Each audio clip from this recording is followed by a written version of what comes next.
Hi, I'm Nick Powell, City Hall Bureau Chief with City and State. Joining me on today's City and State TV is Councilwoman Elizabeth Crowley of the 30th District, which represents parts of Queens, and she's also the chair of the Committee on Fire and Criminal Justice. Thank you for joining us today. Thank you for having me, Nick.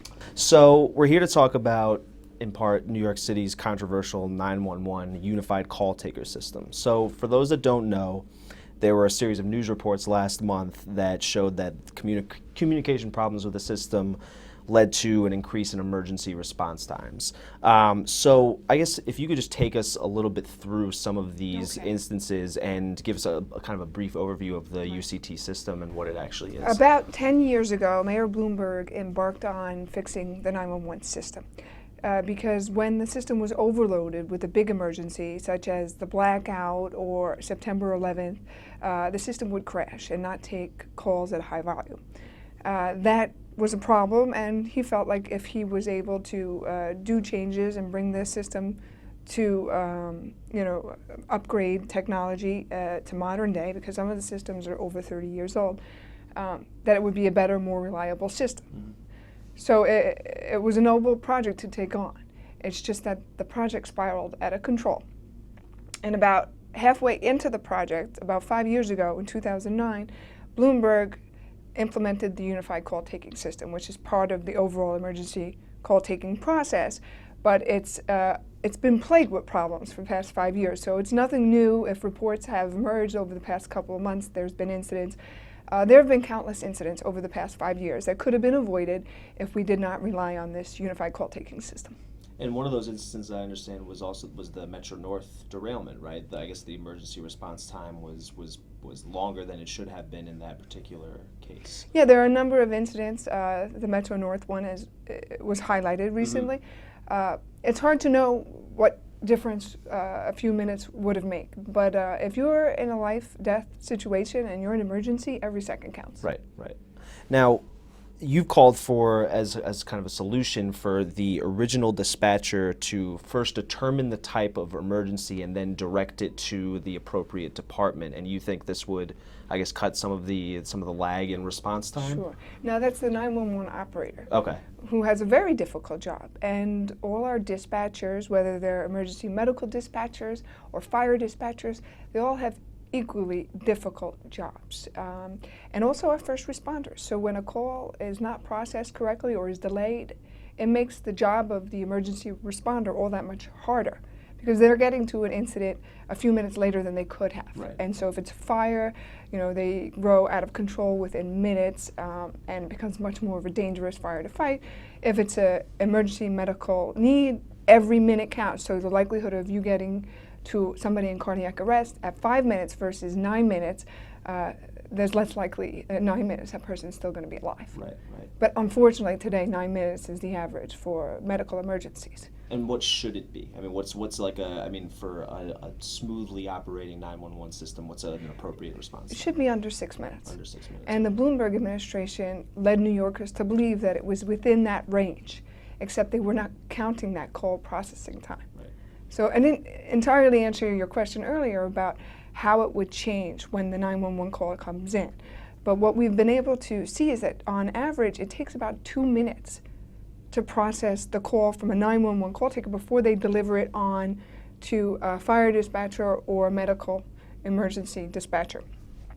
Now, that's critical time that gets wasted if, as you said earlier, you just ask, what is your emergency first before you get all the details on address. Some of these addresses are very difficult to put into the computer, and unfortunately, I think Bloomberg wanted to focus more on computers and technologies and less on people. So instead of having an operator talk to a dispatcher, it's a message, and sometimes there's errors in the message. And these fire dispatchers and medical dispatchers, they know their boroughs very well. They are, they're supposed to work in their specific area, be it Queens or the Bronx. So when you had a situation a few months ago when a nun called up that the convent was on fire, you might have heard about that in Staten Island, the 911 call taker painstakingly was getting information from the nun And it was clear that she was wasting time and should have immediately put in the fire dispatcher. Right. So it sounds complicated, but there is a simple fix. And the simple fix is once that 911 call comes in, and it's not a NYPD emergency, but a fire or medical, that we immediately conference in those dispatchers. Right, right. Now, you've also I also grilled the FDNY about kind of their response time to certain emergencies. So do you see this as kind of an overall problem across different agencies in emergency response, or is this kind of just confined to 911 and I guess maybe the fire department? Right. Well, the 911 NYPD, and 90% of the calls that go in to 911 are NYPD related. About 10% are fire or medical. And it's those that are always emergencies. It's the fender bender or some other incidents, my house was burglarized, or I've been a victim of a crime. It's important for the police to get there quickly, but they have a queue and they don't always necessarily race as quickly to an emergency as our fire or our EMS. So, and I believe that NYPD operators do a fine job answering the 911 NYPD calls. That's what they're trained to do. Sure. We have, over the past 5 years, through Bloomberg, made their job all that much more difficult by asking them to gather information in fire and medical emergencies. And it made a lot of people's jobs difficult. So I've called on the mayor to change the protocol, to ask, yes, what is the emergency instead of where is the emergency? Sure.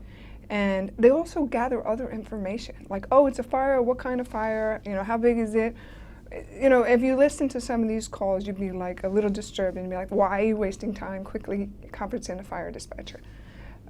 So it's frustrating, but there are other ways that the administration, it's a new administration, so they're inheriting a lot of the problems from the Bloomberg administration. Right. But it's a good opportunity for de Blasio to make some changes that are critical. Right. And I believe they're simple changes. The 911 call taking process could be a simple change. Bloomberg complicated a system that didn't need changing. Okay, our technology needed to be updated, but we didn't need to take away the job of a dispatcher that's a medical emergency trained dispatcher or fire trained dispatcher. Right. Now, Mayor de Blasio, to that end, has called for a full review, right, of the 911 program. And I wanted to ask you, since we're talking about kind of the overall 911, I guess, revamping. So this is a project that's taken many years and it's running behind schedule. And I understand, according to some reports, it's running as much as $1.3 billion over budget. So in your eyes, what's going on here? What is why has this taken so long? Why are there so many delays? Is it just an overly complicated system, as you've been talking about, or are there other factors as well, just typical bureaucracy and things of that sort? First, I applaud de Blasio and his administration for doing a stop and look. The system has spiraled out of control. The costs are well over $1 billion over budget, and it's completely behind schedule. It is a complicated project because it requires updating a lot of computer technologies, not only a physical plant in the Bronx that they're building, but also putting the fire department on a totally new system and the NYPD. And maybe they need to be on the same type of system. I don't argue with that, but that seems years away. It doesn't seem that they'll all have one unified type of system to transfer calls or work with one another. The goal was to improve communication. And here we are today, 10 years later. There's no better communication. There's no more reliable data showing that response times have decreased, except that actually they seem to be increasing. And in a lot of ways, the system is no more reliable today than it was 10 years ago. So you've talked about, with the FDNY specifically and other agencies in the emergency response, increasing ambulance tours and kind of revamping the protocol there to increase response times. Can you talk a little bit about that? Sure. Recently, I toured PSEC, and that's where the majority of our emergency responders, the operators, are housed, right? Some dispatchers are housed in boroughs, but all the 911 operators are at PSEC. And also all the EMDs emergency medical dispatchers. A significant percentage of the fire department's call taking happens at PSAC. And that evening was just a Monday evening.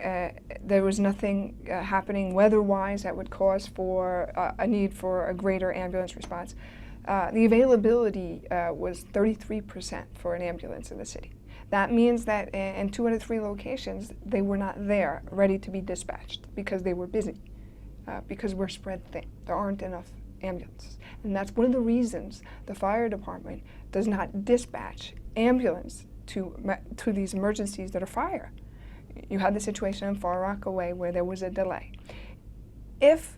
When that 911 call came in saying it was a fire, a structural fire, if EMS was dispatched when the firefighters were dispatched, then they would have been able to get to that emergency that much quicker. There wouldn't have been a significant delay. The fire department says they don't have the resources. They even said at the hearing that they didn't ever do that, which was false. We found records going back about 10 years ago when the department used to dispatch ambulances to these types of fires.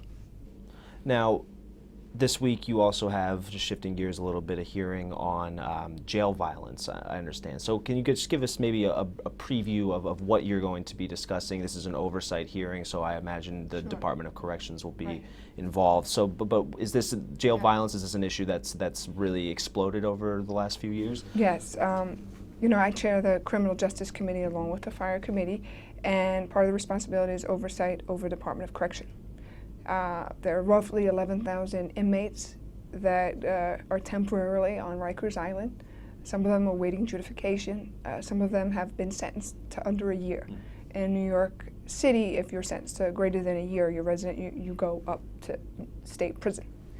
So it's a different type of population than a prison. However, over the years, definitely with the last commissioner, violence has been increasing.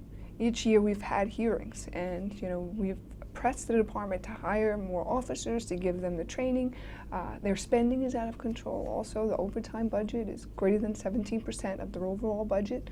These officers are working nearly 60 hours of overtime a month, and that's like 8+ full days more. So you can imagine that many of our officers are working 7 days a week. So they're tired. So we're running the department to the ground in a lot of ways. We need to hire up.